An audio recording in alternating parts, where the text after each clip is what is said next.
वक्त से पहले किस्मत से ज्यादा कभी नहीं मिलता। क्या इस पे भी कोई कहानी है आपके पास? ये है मेरी आज की ईमेल और उसमें पूछा हुआ प्रश्न। सबसे पहले तो तहे दिल से शुक्रिया आप सबका मुझ पे इतना विश्वास करने के लिए, मेरी कहानियों को इतना पसंद करने के लिए कि आप आए दिन अपनी रिक्वेस्ट भेजते रहते हैं। चलिए फिर शुरू करते हैं। खुल जा सिम सिम। हाय, हेलो, नमस्कार, आदाब, केम छो, कसकाय, सत श्री अकाल एंड कॉबिट ऑल। एक बारी एक प्रदेश का एक बहुत धनी सेठ था। वो इतना धनी सेठ था कि उसके पास नौकर चाकर का अंबार था, बहुत सारी कोठियां थी, बहुत सारे नौकर थे, सेवक थे, काम करने वाले लोग थे।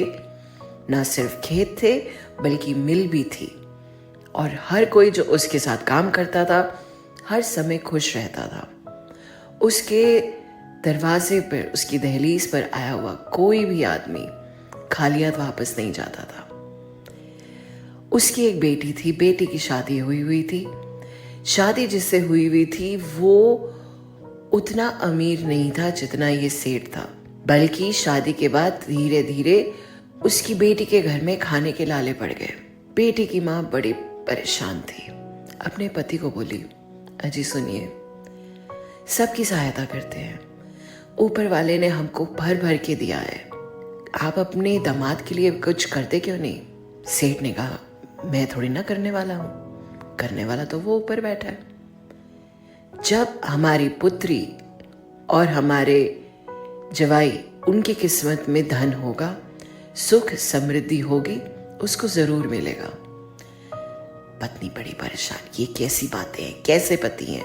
भगवान को वो भी मानती थी, श्रद्धा उसमें भी थी, बट सेठ की तरह वो अपनी बेटी को, अपने दामाद को कष्ट में नहीं देख सकती थी।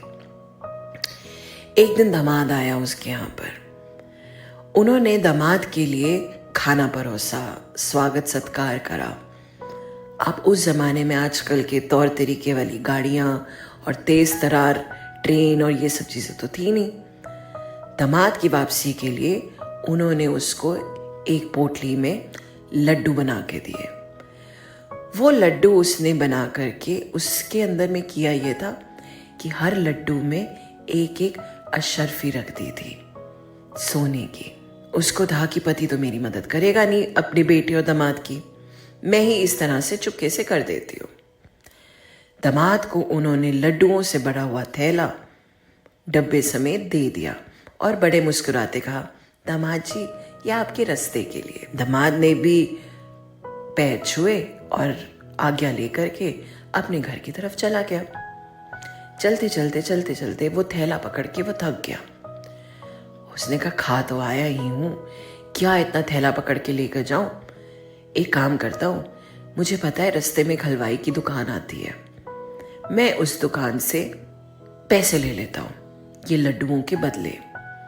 ये लड्डू मेरी सासू माँ ने बनाए हैं, क्या करने हैं बीवी को बताऊंगा ही नहीं। और ये सोचते हुए उसने वो लड्डू दुकानदार को बेच दिए, उस हलवाई को बेच दिए। हलवाई ने भी लड्डुओं की शक्ल, खुशबू सब देख के खुशी खुशी उसको पैसे दे दिए।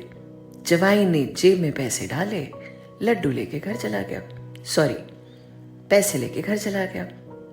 उतने में उसी दामाद का ससुर, वही सेठ, उसी दुकान पर आया। अरे भाई, आज तो बहुत अच्छा कार्य हुआ है, भगवान को भोग लगाना है, प्रसाद चढ़ाना है। और उसने वही लड्डू देखे हलवाई की दुकान पे। उसने कहा, ये लड्डू तो बड़े अच्छे लग रहे हैं, इन्हीं लड्डुओं को दे दीजिए। हलवाई ने खुशी खुशी कहा, अरे वाह, अभी वो देकर गया लड्डू और अभी बिक भी जाएंगे। फटाफट उसने पैक करे लड्डू दे दिए। सेठ वो लड्डुओं का थैला लेकर के घर चला गया। घर पहुंचते ही सास ने हाथ में जब वो थैला देखा अपने पति के, उसको शंका हुई। उसने लड्डू खोले, थैला खोला, लड्डू खोले और अपना माथा पीटते रह गई।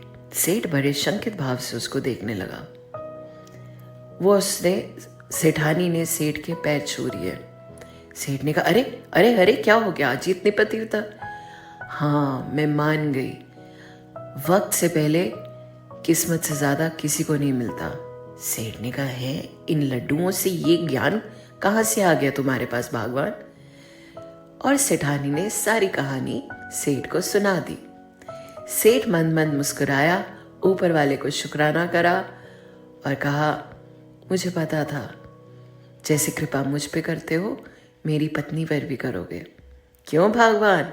मान गई ना कि किस्मत से ज्यादा वक्त से पहले कभी कुछ नहीं मिलता। बताइएगा कैसी लगी ये कहानी? दादी माँ ने मुझे मेरे बचपन में सुनाई थी। मेरी दादी माँ के पिटारे में से एक और कहानी तो मैं ले आई हूं, पर इस कहानी से एक चीज करना मत भूलिएगा, इश्क योरसेल्फ।